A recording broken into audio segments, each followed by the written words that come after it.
BBC Radio Belcher, 7 minutes after 2. There we are. Jones the Voice is not unusual. Great stuff.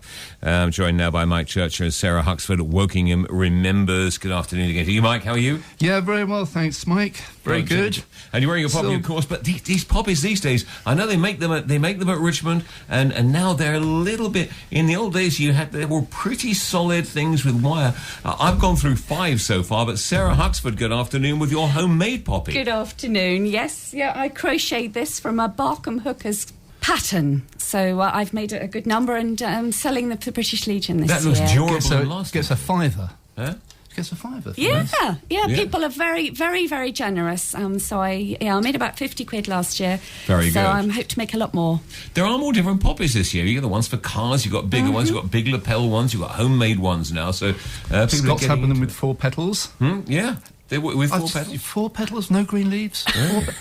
There are white poppies.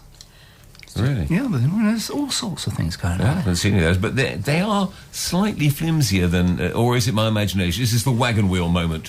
Yes. Probably, yes. Not like the good old days. Oh, dear. So, first of all, you brought a lovely book in, Richard van Emden, The Quick and the Dead, Fallen Soldiers and Their Families in the Great War. Local author. I've actually seen Richard speak, and he tells some lovely stories, because he interviewed about 200 people before they passed away, and it's been something that's been his life's work. And this book, Quick and the Dead, I've just brought it into you. You can have a good old read of it.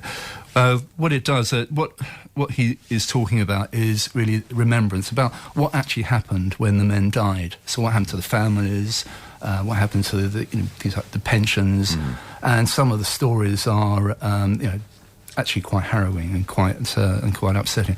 And what with Richard is that he's actually very emotional. I've actually seen him speaking, and you can see sometimes when he's telling the tales, the eyes start to well up. I mean, this the cover, when you know what the cover is, gets you a young boy pointing to his father's memorial on the war memorial, and he was born a few weeks after his father died, so you never knew him.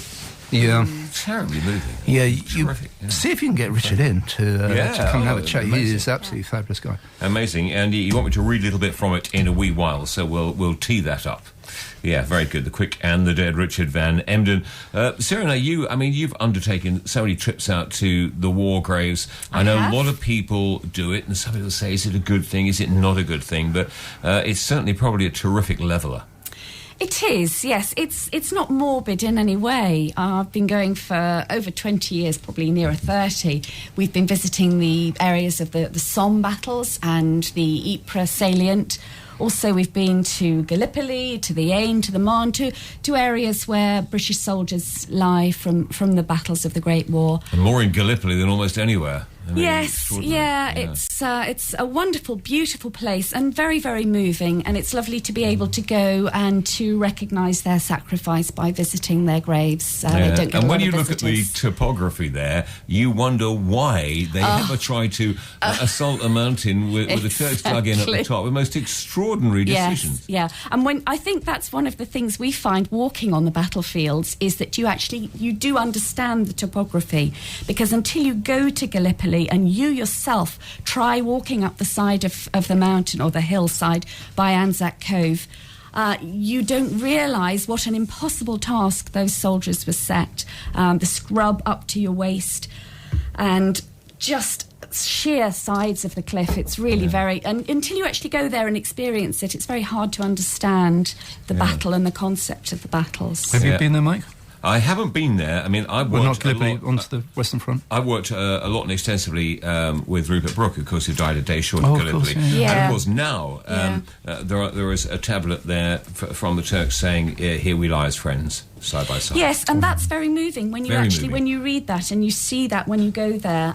We were given a small ceramic version of it as a gift by some Turks when we were there. And yes, we're all brothers now, and that was Ataturk saying that he kept all these graves safe, that they were all brothers, which is lovely. And it has Ataturk's name at the bottom of it. Yeah, it's fantastic. Right, I mean, I think it's very, very good. And of course, a big day for New Zealanders and Australians, and a lot of other people, a lot of other countries fought Gallipoli as well. Yeah, and it was the beginning of the Australian and New Zealand coming into being really as fighting nations, Gallipoli, the campaign there. Yeah, So, and of course they they celebrate Anzac Day. Yes, indeed. So, Wokingham Remembers, you have this wonderful gift from a diary from an American who's flying over. These things are sort of manna from heaven, aren't they? Absolutely. Right, yes. Thank you for mentioning that, because that was the last story I was going to say before we ran out of last time. Yeah. So, the Hills-Nicholson family. So, you ready for a story? Okay, so what we've got, exactly as you say, we have Victor Nicholson coming over to visit us next year. And he is the grandson of Edward Nicholson, Hills-Nicholson, who was killed. He was one of 4 brothers of the Nicholson family in Wokingham. Now, people who know Wokingham will probably have heard of Gleeblands, which is now a retired place for the film actors and workers. That's a great big place. The Nicholsons built that. Mm-hmm.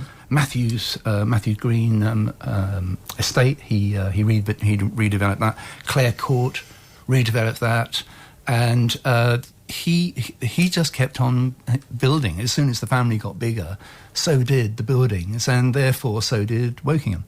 So a big part of the family, but disappeared. And the reason is that out of the 4 brothers, 3 of them were killed in the First World War, and the 4th, Walter, was killed in the Second World War. So that was it. The family had gone.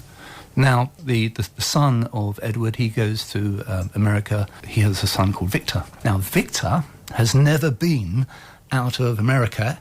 He said he never had a passport, and he has now motivated himself to bring this diary, the original war diary of his grandfather, which is, having original war diaries is quite something. And he's going to come over and he's going to hand it over to the Imperial War Museum. Do you want him in? Yes. Shall we? Let's get him in. He's waiting for his passport at the moment, so it is hopefully amazing during this the year. high percentage of Americans that have never been out of America and never had passports. No. It's extraordinary. Yeah. He's going to be bewildered, isn't he? Yeah. Oh, what, on the radio? What? Wow. Yeah. So that's Imperial War Museum. We'll be going there, taking him around London. It'll be very interesting to see what his perspective is going to be. So this family, his family, were these the family that invented linoleum? Yes. Extraordinary. Yes. I mean, he won't see any around now. He's over here. He'll be looking for his family linoleum, and the lino's gone. They had a city in Staten Island called Linoleumville. Only in America. Yeah. And Linoleumville. Wonderful.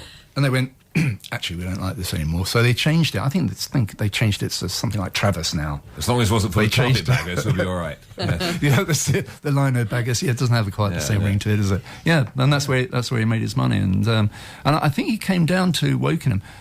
Some amazing things. Wokingham is a real sort of small place that punches above its weight, and you try and find out why it was. And Trevor Otlewski, our local historian, he's going to be having a little talk tomorrow about the development of Wokingham from the Victorian age to now, and that'll be happening tomorrow night. So is there a real connection between lino and Wokingham? Well, absolutely no. No, not at all. Right. The investment took place up in the northeast. Okay. But what they think had happened was that he moved down to develop the business, but he wanted an area where there was a railway line. Right. Now, for some reason, Wokingham put in a railway line. 1850, it turned up, and a lot of wealthy people started to come into the area. A lot of people who could have access into London. Also, the fact that it's close to Windsor as well, so there was that feeling of rubbing off. So you had he moved down into that area purely because of the railway line. Why the railway was ever built, we don't know. Good stuff. We'll chat more in a moment with Sarah Huxford and Mike Churcher. That Wokingham Remembers, 60 minutes after 2, BBC Radio Berkshire. Mike Churcher and Sarah Huxford on Wokingham Remembers. So, the story, the incredible story, Mike, how does it run? Of Remembrance, the whole episode of Remembrance. Well, it's actually a series of events that take place from between about 1919 up to 1921. And you have to get the context of what happened after the First World War. It wasn't a land fit for heroes. This was a place where they were coming back, 2 million coming back wounded. People were obviously sort of very upset when they were coming back. No jobs. The economy had collapsed. And not being looked after either. There was nothing. Well, there was no structure in place to look after people. There were certain pensions for disabilities, but there was a lot of disquiet when they came back. We were getting revolutions across Europe, Russia, Germany. The empires had collapsed. Austro-Hungarian had collapsed. Ottomans had gone. So there was a lot of people worrying about what was going to happen in Britain. And there were even riots. There was on the victory celebrations in Luton, for instance, there was a big dinner for the victory, but that was actually held by the councillors. But there was no food for the soldiers that were around in the town. So what did they do? They burnt the town hall down. So there were things, I mean, these are extreme events, but you were getting a bit of a feeling of what was going on at that time. So something had to be done. There was a lot of morbidity. So. And quite a bit of resentment, having fought for 4 years for your country, lost family, been decimated, given your all for the country, you'd want a little something back. And they actually didn't get it for the soldiers, but there was something that they were getting involved with in terms of the ceremony, the symbols of loss. Now, the symbols of loss actually go right back to 1915, right back to the beginning of the war. And there was a critical moment, and it was the 13th of April, 1915, and it was a Lieutenant William Gladstone.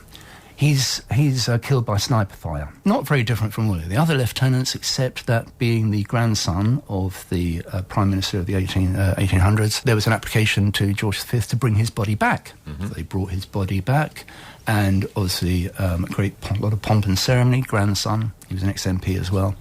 And bit of disquiet coming in here, because people started to say, well, OK, you've brought him back.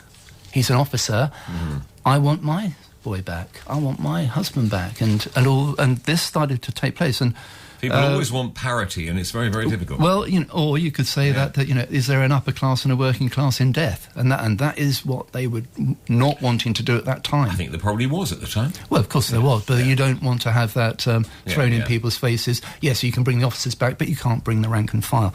About 24 of them had come back already, had been allowed back in, and none from the rank and file. You can imagine the parents saying, sent my son out there, he's fought for you, he's killed for you, I want to bring him back into the family. No, you can't. Now, there were good reasons for why they didn't come back. But what that does is that starts to create a great sense of loss. The Victorians were about ceremony, about being very careful about burying their dead, and of course you want to have a body for when you're burying your dead. Now was a moment when you didn't have a body to bury the dead. So the symbols of remembrance are laid down in that the non-repatriation. We're not going to allow the bodies to come back. So I mean, with so many boys, let's just move on to the possibility of getting over there to see your family and to see your boys. I mean, 100 years on, people are still going there, Sarah. I mean, were they going there in the 20s and 30s? Yes, that's when it first started. People wanted to go because there was no repatriation, as Mike says, after the very early days of the war. Families wanted to go and see where their sons and loved ones were buried. So, in fact, there were Michelin guides from 1919 telling people where to stay. And Thomas Cook, one of the early travel agents, arranged trips to go to the battlefields of the Great War so that people could lay flowers on their sons' graves. Obviously, it was a very personal thing, whereas today I have relatives there, my husband has relatives there, but they're not people we ever knew. They're long ago relations, but we still go and we still remember them. And it's very, very busy there these days. Very busy. If you want to go, I mean, is it best to go alone? Are there ideal situations where you can book and people will help? You can get some sort of route map? There are lots. Or is a coach tour the best? There are lots of coach tours, but the thing with the Somme battlefields, which is just northern France, it's not even as far as Paris. It's very, very easy to go on your own. There are so many battlefield guides available, both online and as books. Very easy to pick them up, very easy to work out your own itinerary. Probably the best thing to do before you visit is to do a little research, because most families, I expect your family and this young lady's family, have relations buried out somewhere on the battlefields of the First World War. Oh, I'm certain. Find a relation, find where he's buried, go and visit his grave. Then they're real. They're not just gravestones. And other they're graves. young I suppose men. while you're there, you want to walk among the rows and then look at the graves of people that don't have anyone. Yes, going out indeed, to. indeed. Yeah. We do that. I have visited most of the men whose names are remembered on the Wokingham War Memorial now. I visited most of their graves. A lot of them have probably never had a visitor in 100 years, but I've been to most of their graves and laid a little cross just to say Wokingham does remember. Fantastic. More on Wokingham Remembers with Mike Churcher and Sarah Huxford in a moment on BBC Radio Berkshire. Talking about Wokingham Remembers with Mike Churcher and Sarah Huxford.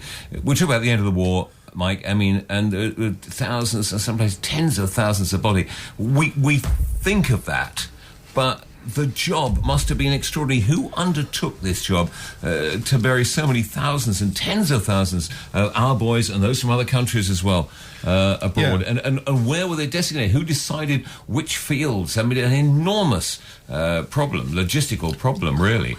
So, I mean, how did they go about it all? Where we are with how the administration took place, I think it's actually very interesting to also know where it came from. This is not an individual grave with a name on it. These are mass graves.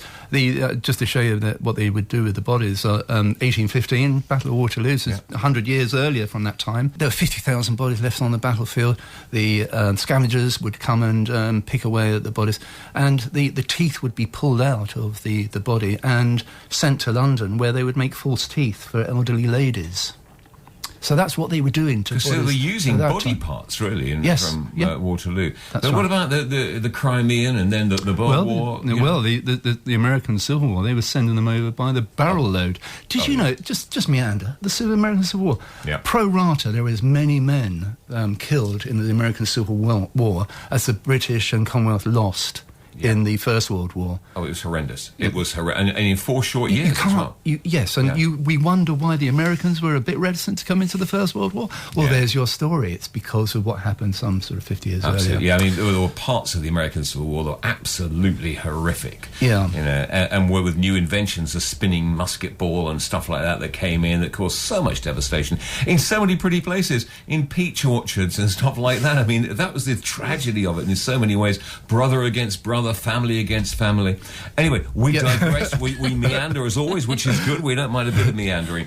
So the organisation of the graves. Just briefly, this is just something just to throw out. So you get that administration. They started to take off. Fabian Ware comes in. He's really. He's been over to South Africa. He's seen the Boer War graves being desecrated. He wants to do something about it, and he starts off the Imperial War Graves Commission, becomes known as the Commonwealth War Graves Commission later on. So that side is able to deliver a promise that was made to the men that if your body was, if you were lost, your life was lost, we would look after your body and we would treat it with respect. And that's how the Commonwealth War Graves Commission set off. And as you know, absolutely fabulous job that they do even up to today. Absolutely. But just taking ourselves back, when we get to the Somme, and this is about my little story of the red tag, the identity tag that used to go around the soldier's neck, that would actually say who that person was. If you removed that red tag, which it was, they'd remove the red tag to inform the people, the family, next of kin of the death, and actually to stop the wages as well. But once you had taken that red tag off, the body had no identity. Suddenly it was a body. So, and that was a big problem. In the Somme, for instance, there were 100,000 missing. 100,000 missing with no bodies. But there were 50,000 bodies without names. And they were put onto on the gravestone, known unto God, because no one else knows them.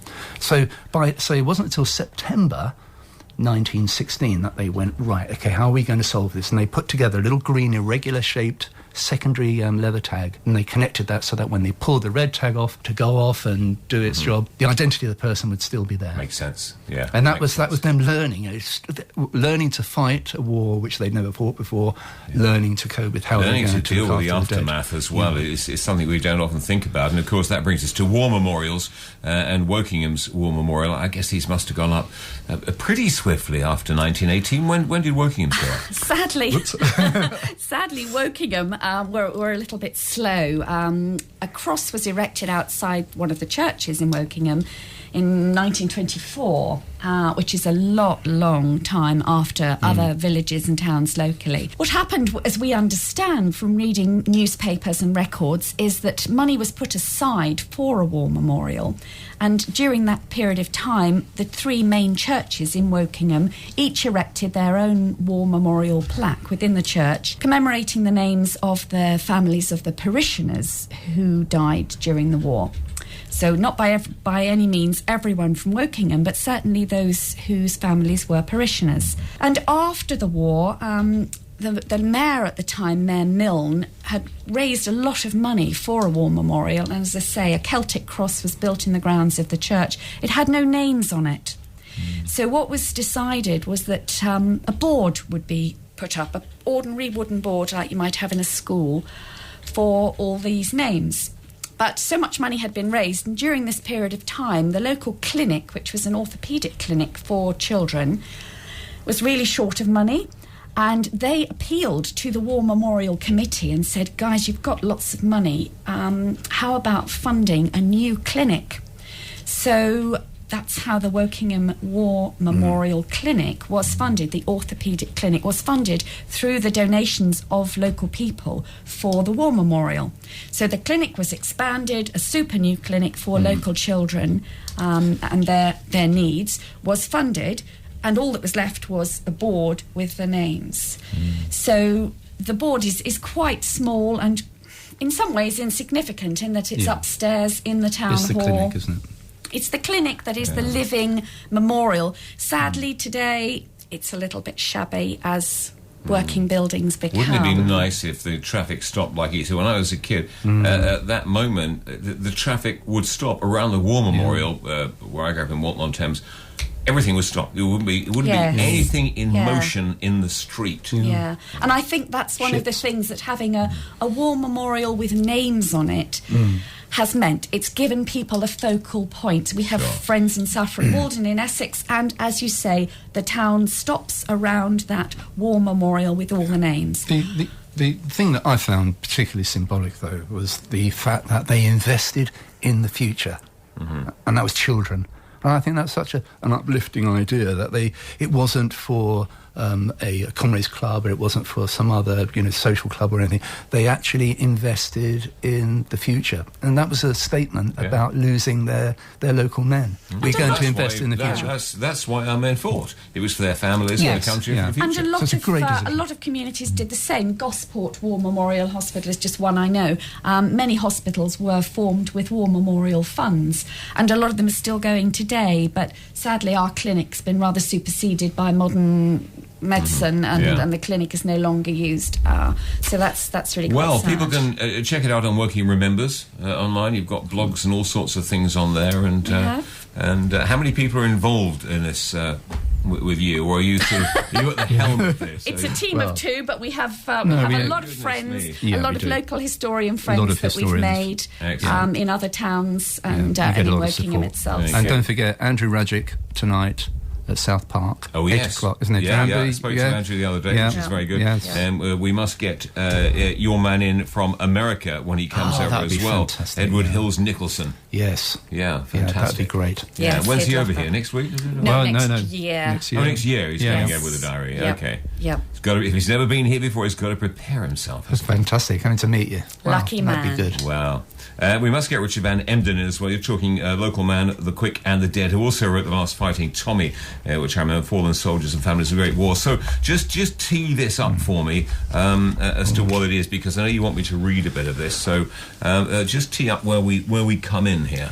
Well, I just want to say about the Edwardians were very much different to the Victorians. This was just before the First World War. There was a huge amount of music hall. People were really letting go. Edward VII had become king, and it was a different type of person who was growing. And Sir Harry Lauder was one of the great entertainers. And when the war came along, his son went off to war, and Sir Harry would go around entertaining the troops, very much as we see today.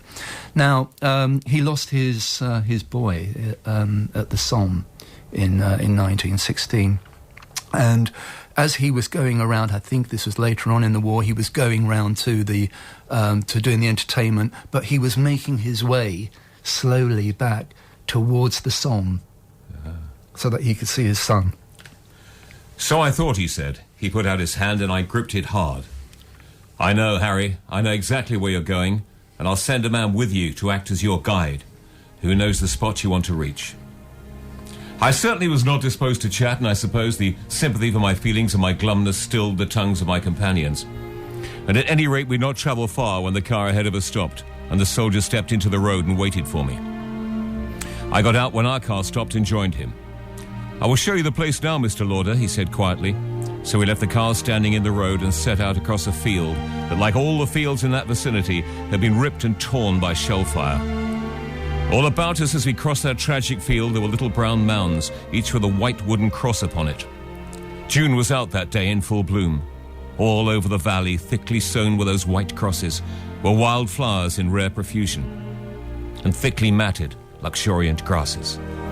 It was a mournful journey, but in some strange way the peaceful beauty of that day brought comfort to me. My own grief was altered by the vision of the grief that had come to so many others. Those crosses, stretching away as far as my eye could reach, attested to the fact that I was not alone to suffer and loss and laid a sacrifice upon the altar of my country. I knew that he was the only one and that I was only one father. And there were so many like him and so many like me. God help us all. So we came when we were perhaps half a mile from the Bapaume road to a slight eminence, a tiny hill that rose from the field. A little military cemetery crowned it. Here the graves were set in ordered rows, and there was a fence set around them to keep them apart and to mark that spot as holy ground until the end of time. 500 British boys lie sleeping in that small acre of silence, and among them is my own laddie. There the fondest hopes of my life, the hopes that sustained and cheered me through many years, lie buried. No one spoke, but the soldier pointed silently and eloquently to one brown mound in a row of brown mounds that looked alike, each like the other. Then he drew away, and so I went alone to my boy's grave and flung myself down upon the warm, friendly earth. My memories of that moment are not very clear, but I think that for a few minutes I was utterly spent, that my collapse was complete.